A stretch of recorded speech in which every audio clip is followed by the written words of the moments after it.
Sabi niya, totoo ba na hindi ka na makakasmile ng todo after Jotox? Ayan, smile ako.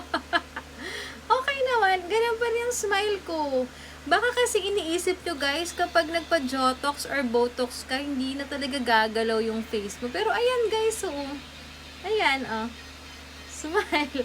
Mas gumanda nga yung smile mo kasi parang mas na-define yung dito mo, oh. Ayan, oh, oh.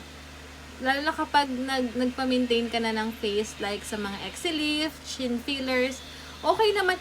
Guys, wag niyong isipin na pa nagpa-Jotox kayo talagang hindi nagagalaw yung face niyo, ha. Hindi siya ganun, guys.